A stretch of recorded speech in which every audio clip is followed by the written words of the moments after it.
Let's listen to RBB, RDK Bincang Bintang.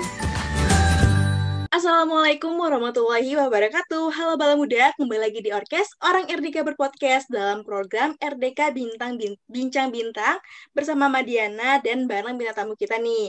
Bintang tamu kali ini pastinya nggak kalah keren sama bintang tamu sebelumnya.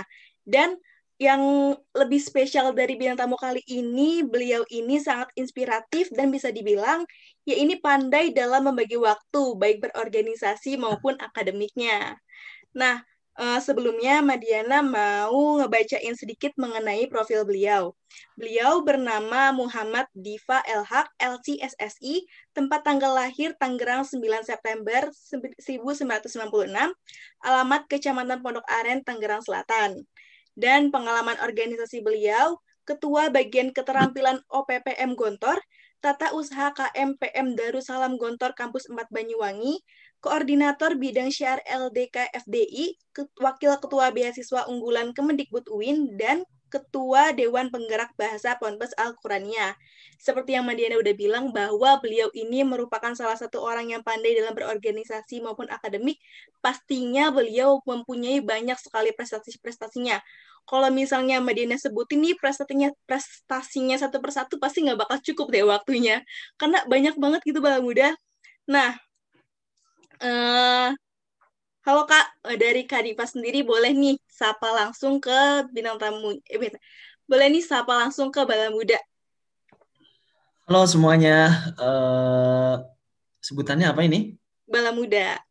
Bala Muda. Halo semuanya, Bala Muda sekalian. Semoga sehat selalu ya. Kalau misalnya ini Kak Diva lagi sibuk apa nih Kak? Lagi ada aktivitas apa saat ini? Untuk saat ini saya lagi sibuk mengajar. Jadi saya mengajar di GIS, di Global Islamic School 2 Serpong, dan juga di Pondok Pesantren Al-Quraniyah, dan juga saya sibuk juga untuk mengisi beberapa konten di Harokah Learning Center. Seperti itu. Kalau aku lihat di Instagram Kak Diva nih, Kak Diva juga punya blog ya? Yang judulnya itu Berkarya untuk Indonesia. Ya, betul. Itu sebenarnya blognya udah lama banget itu. Itu blognya waktu saya masih jadi mahasiswa Fakultas Humaniora Ilmu Komunikasi di Universitas Darussalam Gontor tahun 2015.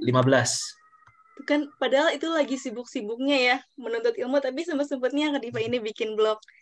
Nah, Madiana mau nanya nih sama Kak Diva, sejak kapan sih kakak mulai berinisiatif untuk menggali potensi yang kakak miliki?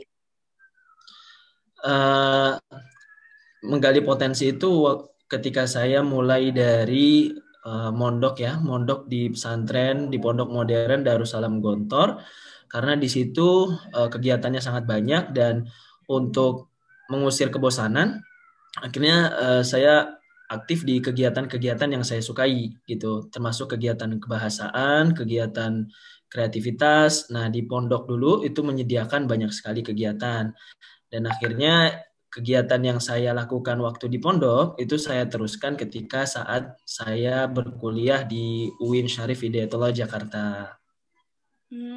Dengan segala pencapaian yang telah Kak Diva raih nih sehingga sampai saat ini, apa pelajaran terbesar yang kakak dapetin? Pelajaran terbesar yang saya dapatkan itu adalah sungguh-sungguh ya, tentunya. Karena ada pepatah bilang bahwa manjada wajada, barang siapa yang bersungguh-sungguh maka dapatlah ia. Dan juga mungkin perlu kesabaran, karena tidak mungkin semuanya sesuai dengan apa yang kita inginkan secara instan dalam jangka waktu yang relatif singkat. Jadi semuanya butuh proses, dan dari proses itu kita bisa memahami sejauh mana kemampuan kita. Jadi kita butuh bersabar dalam proses tersebut. Seperti itu. Jadi saya benar-benar merasa bahwa karena kesungguhan dan juga kesabaran itulah dua hal ini yang kemudian bisa mengantarkan seseorang untuk mencapai kesuksesannya masing-masing. Baik, dalam proses jangka panjang yang telah Kak Diva lewati, kakak pernah nggak sih ngerasa kecewa gitu? Nah, kalau misalnya kecewa, apa yang kakak Diva lakuin untuk bisa bangkit lagi? Nah, Ini dulu banget, ini waktu saya di Gontor. Jatuh pernah. Ketika itu mungkin seharusnya saya ini mengabdi itu 1 tahun. Cuman karena ada beberapa sebab pelanggaran yang saya lakukan tepatnya, akhirnya saya diminta lagi untuk mengabdi menjadi 2 tahun. Bagaimana cara bangkit kembali? Cara bangkit kembalinya itu ya ya ya dengan bangkit gitu. Jadi menjadikan pelajaran yang lalu itu sebagai tolak hal yang memotivasi kita. Dan juga karena kita pun punya teman gitu. Jadi jangan anggap kita ini ketika jatuh kita jatuh sendiri gitu. Jadi saat itu saya akhirnya bercerita kepada teman-teman saya, meminta pendapat kepada mereka, dan mereka mensupport, dan dengan support itu sangat berharga sekali untuk kemudian saya bisa bangkit lagi, dan juga adanya orang tua yang terus mendukung. Beliau tidak larut dalam kekecewaan dan langsung memotivasi saya. Jadi saya rasa itu adalah hal yang membuat saya bisa seperti sekarang ini. Seperti itu. Berarti di balik perjalanan panjang Kak Diva ini ada sosok orang tua dan sosok sahabat ya yang telah mendukung hingga Kak Diva bisa sampai saat ini. Wah. Ya. Nah, kita lanjut. Siapa sih yang nggak pengen lulus dengan IPK sempurna 4? Tapi nggak bisa dipungkiri bahwa memang susah sekali rasanya bisa mencapai hal tersebut. Bagi dong, mungkin dari Kak Diva ada nih tips dan trik untuk bala muda biar kita bisa kayak Kak Diva. Tipsnya pertama, sungguh-sungguh ketika di kelas. Sungguh-sungguh. Jadi ketika di kelas itu gunakan waktu seefektif mungkin dan seefisien mungkin. Jadi kalau misalkan kita itu di kelas waktu kita hanya 1,5 jam ya untuk satu pelajaran, maka 1,5 jam itu kalau bisa fokus. Sehingga ketika di luar kelas itu kita tidak keteteran. Gitu. Terus yang kedua, itu kita bagi waktu. Nah, kalau misalkan ada yang sibuk di organisasi, kemudian ada yang sibuk di kegiatan yang macam-macam, yang sangat banyak. Nah, saran saya adalah kalian harus punya skala prioritas. Ya, jadi apa yang kalian prioritaskan pertama kali, apakah kuliah, ataukah organisasi, ataukah dan lain sebagainya, itu kalau bisa ditentukan.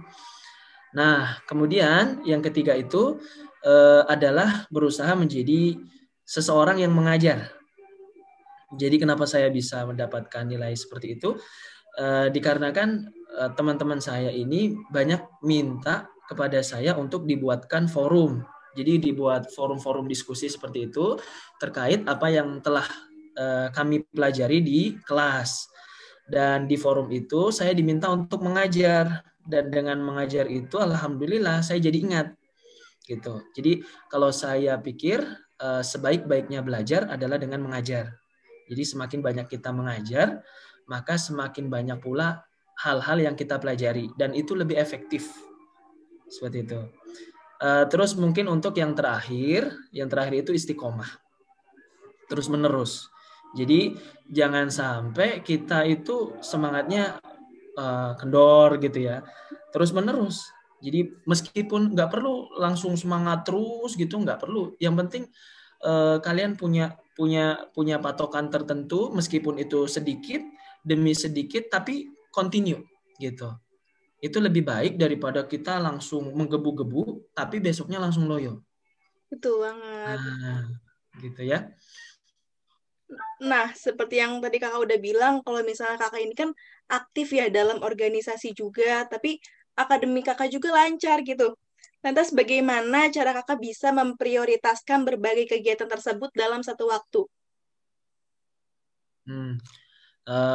Jadi saya punya buku khusus dan juga saya di lemari saya ada papan tulis kecil gitu ya untuk mencatat kegiatan yang akan saya lakukan. Jadi kita punya planning, kita punya rencana apa yang kita lakukan sekarang, apa yang akan kita lakukan nanti.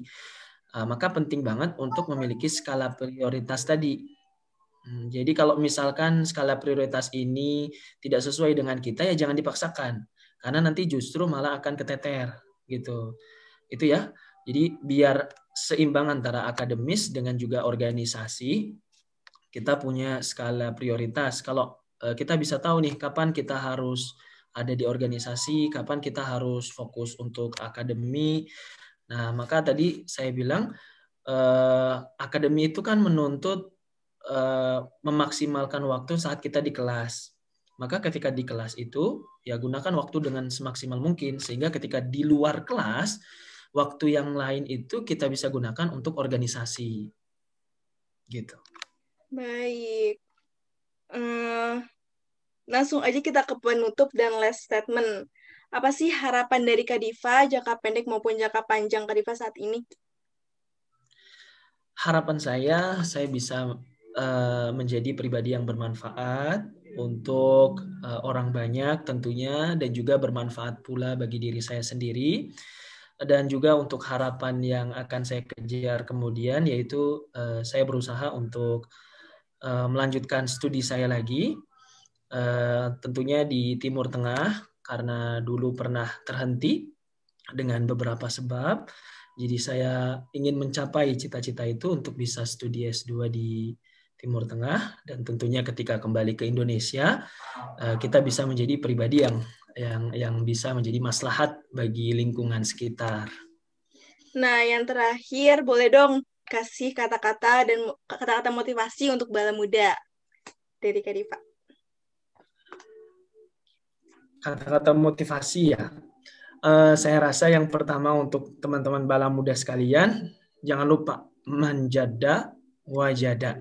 Barang siapa yang bersungguh-sungguh pasti dapatlah ya. Nah, kalau sudah bersungguh-sungguh, jangan lupa juga man sobara zafira, yaitu barang siapa yang bersabar maka dia akan dapat. Jadi ketika sudah bersungguh-sungguh, maka hal terpenting selanjutnya adalah bersabar. Dan juga ada lagi, bertawakal kepada Allah Subhanahu wa taala, karena kita hanya menentukan, kita hanya merencanakan dan juga melaksanakan, tetapi masalah hasil itu kita serahkan kepada Allah Subhanahu wa taala. Nah, baik bala muda. Jadi menurut Kak Diva ini ada 3 pesan buat bala muda, yakni kita itu harus sungguh-sungguh, bersabar dan bertawakal. Oke, terima kasih banyak Kak Diva atas waktunya. Semoga bermanfaat untuk bala muda semua. Sekian dari kita. Wassalamualaikum warahmatullahi wabarakatuh. Waalaikumsalam warahmatullahi wabarakatuh. Thanks for listening, RBB.